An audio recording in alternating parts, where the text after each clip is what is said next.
형제자 여러분 안녕하세요. 오늘은 8월 15일 하나님께 부유한 자가 되십시오 라는 제목으로 누가복음 12장 13절부터 21절까지를 묵상합니다. 13절 무리 중에 한 사람이 이르되 선생님 내 형을 명하여 유산을 나와 나누게 하소서 하니 14절 이르시되 이 사람은 누가 나를 너희 재판장이나 물건 나누는 자로 세웠느냐 하시고, 자, 한 사람이 예수님을 찾아오는데 찾아오는 목적이 예수님의 진리의 말씀, 하나님의 진리를 배우고 그 말씀대로 살아가기 위한 목적이 아니었습니다. 하나님과 인격적인 만남을 통해서 하나님을 더 알아가기 위한 목적도 아니었습니다.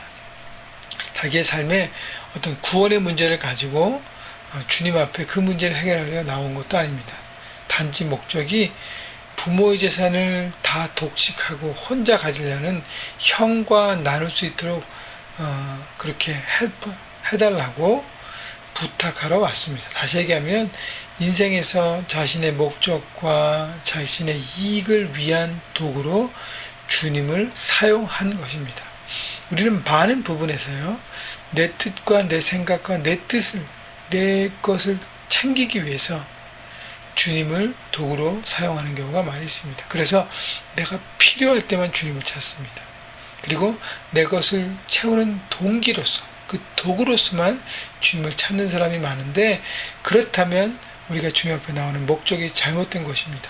그래서 예수님께서 14절에 나는 너희 재판과 장이나 물건 나누는 자가 아니라는 것이죠. 자, 그래서 예수님 앞에 나는 어떤 모습으로 나오는가를 우리가 먼저 살펴봐야 되고, 매일매일 묵상하는 이유가 뭔지, 내가 왜 크리스찬이 되었는지, 무슨 목적으로 살아가는지를 돌아보라는 것입니다. 15절 그들에게 이르되 삼가 모든 탐심을 물리치라. 탐심이라는 것은 욕심이에요. 영어 성경 보니까 all kinds of greed랍니다. 더 가지려는 마음, 더 가지려는 마음의 반대는 뭐예요?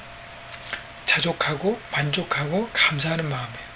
내가 갖고 있는 것에 자족하고 감사하고 거기에 기쁨이 없기 때문에 자꾸 더 가지려고 하는 것입니다.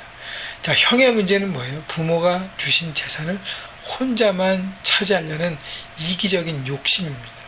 그걸 혼자 다 가지려는 그 마음, 그것이 바로 탐심이죠. 동생의 문제는 뭐죠? 그 나누지 않으려는 형의 것을 억지로 뺏으려고 하는, 어떤 그것도 내가 가지려고 하는, 여러분, 자기가 가진 것에 만족하지 못하고 부모 유산에 집착하는 모습, 형제들과 나누지 않는 형이나 혼자 가지는 형과 싸우려는 동생이나 다 탐심이라는 뿌리는 같다는 것입니다. 자, 모든 물질에 집중되는 인생인 것입니다. 그렇기 때문에 예수님께서 뭐라 그래요? 사람의 생명이 15절에 그 소유에 넉넉한 데 있지 아니하리라 하시고, 참 어려운 얘기입니다. 왜냐하면 지금 21세기 살아가면서 물질 만능주의, 황금 만능주의에 살아가기 때문에 돈과 물질이 최고지 않습니까? 그런데 거기에 소유에 넉넉한 데 있지 않다고 말씀하신 주님은 세상의 원리와 세상에 살아가는 사람의 어떤 방법과 그 모든 내용과는 충돌되는 것입니다. 소유에 넉넉한 데 있지 않다는 것이죠. 얼마나 많이 가졌나가 우리 삶의 최고의 가치를 주는 것이 아니라는 것입니다.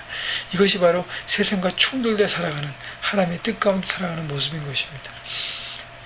바리새인처럼요, 겉으로는 말씀을 지키는 척하면서 이것저것 하면서 속으로 돈을 맡기고 속으로 자기 이익을 추구하고 거기에 이해타산에 맞게 사는, 그것을 하나님께서는 또 말씀하시는 것이에요. 그렇기 때문에 중요한 것은 내가 누구인지, 내가 하나님 앞에 어떤 존재인지 그것에 더 가치를 두라는 것이죠. 그때 소유는 따라온다는 것입니다. 내가 얻은 것에 먼저 우선순위를 두는가, 주님의 말씀의 진리를 따라가는가, 아니면 더 많이 갖기 위해 내가 수단과 방법을 다르지 않는가를 여러분 생각해 보십시오. 16절 또 비유로 그들에게 말하여 이르되 한 부자가 그 밭에 소출이 풍성함에 심중에 생각하여 이르되 내가 곡식 쌓아둘 곳이 없으니 어찌할꼬. 자, 이 부자의 문제는 뭐예요? 쌓아두는 사람인 것입니다. 쌓아만 두는 사람이에요. 갖는 것에만 집중하는 사람입니다. 다른 것에 눈을 두지 않고 내가 얼마큼 더 많이 가질까, 더 자기가 갖고 있는 것에 만족하지 않고 더 갖는 것에만 최고의 가치를 둡니다. 18절 또 이르되 내가 이렇게 하리라. 내 곡간을 헐고 더 크게 짓고 내 모든 곡식과 물건을 거기 쌓아두리라. 더 많이 쌓아두는 것에만 관심을 둡니다. 19절 또 내가 내 영혼에 이르되 영혼아 여러 해 쓸 물건을 많이 쌓아두었으니 평안히 쉬고 먹고 마시고 즐거워하자 하리라 하되 많은 것들을 혼자만 깔고 앉는 이기적인 인생인 것입니다. 20절 뭐라 그래요? 하나님이 예수님께서 하나님은 이르시되 어리석은 자여 오늘 밤에 내 영혼을 도로 찾으리니 그러면 내 준비한 것이 누구의 것이 되겠느냐 하셨으니 자 우리가 갖고 있는 모든 것을 죽을 때 갖고 가지 않습니다. 다 두고 갑니다. 그렇기 때문에 내가 더 많이 가지려고 했던 그것이 결국은 우리 삶의 뿌리가 되지 않는다는 것이죠. 그것은 날라가 없어질 것이라는 것입니다. 자, 그렇기 때문에 주께서 뭐라고 말씀하십니까? 21절 자기를 위하여 재물을 쌓아두고 하나님께 대해 부응하지 못한 자가 이와 같으리라. 자기만 위해서 탐심을 가지고 재물을 쌓는 인생은 결국 빈손으로 떠날 때 허망하게 떠나는 것이죠. 그러나 하나님 앞에 부유한 삶은 뭐예요? 자기가 받은 것이 얼마가 됐던 그것을 가지고 하나님의 사랑으로 이름으로 나누는 삶인 것입니다. 주변 사람과 선교지에 하나님의 일에 모든 것에 나누는 사람, 쓰고 베풀고 섬기는 사람. 여러분 그런 사람은 죽을 때 쓰고 베풀고 섬겼던 그 흔적들이 남아가는 것이죠. 그렇기 때문에 하나님의 나중에 카운트가 받는 인생의 그 시점에 하나님부터 칭찬받는 종이 될 것입니다. 여러분 나를 위해서 쌓아둔 인생이 되지 마십시오. 다른 사람과 하나님의 사람을 위해서 쓰고 베풀고 나누는 삶. 그래서 먼저는 하나님 앞에 정직한 11조를 드려야 합니다. 그래서 물질의 주인 내가 아니라는 것을 고백해야 되고요.